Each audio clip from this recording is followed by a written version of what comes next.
Baseball parents, would you wake up in the morning, look in the mirror, and just go, ugh, and then just go about your day? No, you'd probably do something about it. You don't get credit for looking in the mirror, you get credit for doing something about it. You can memorize all the principles on good parenting and have off-the-wall kids. You can memorize all the principles in the world about having good relationships and have an awful marriage. Knowing is irrelevant. It's all about the doing. I'm not against knowing. I'm just against knowing without doing. Parents, who's not busy? Parents, who's not working full-time jobs? You know what I'm saying? I get it. When money gets tight, you work harder. When money gets tight, you start allocating it better. You stop doing certain activities. For example, you stop going to your hitting coach. You stop going to your catching coach. You stop going to your personal trainer. I mean, after all, your thought is probably a lot like my thought. I received enough information from my workout guy that I no longer have to pay him, and I'm just going to start doing it on my own. And as it turns out, I am way better with a trainer than on my own. So if this is you, and you're too busy to hit ground balls, or you're too busy to look into colleges with your son, or you're too busy to drive him from place to place, or you're low on funds to buy him private instructors, what do? The answer doesn't really matter if your son does not have a deep burning desire to play baseball at the next level. And I know that narrows my already narrow crowd down a bit, but I'm okay with that. So what do? How can you help?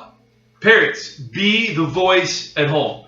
Be the present, calm, honest voice at home. It's okay to repeat a few standards that you don't want your son to fall below, and it's okay to address them. But just knowing that he's falling below expectations isn't doing anything for him.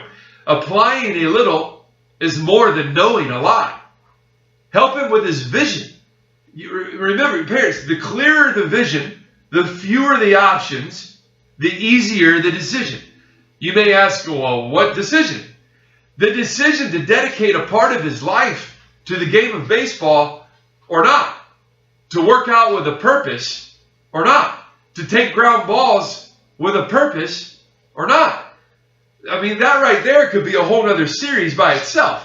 So how do you become a voice at home? What do you say? What do?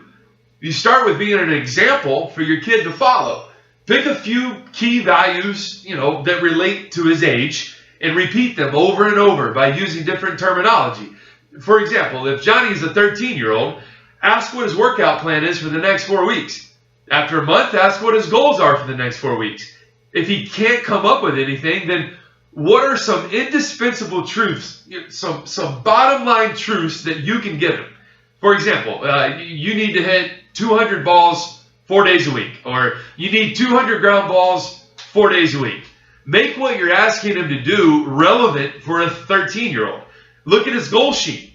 Throwing 90 miles an hour would not be a relevant goal for a 13-year-old.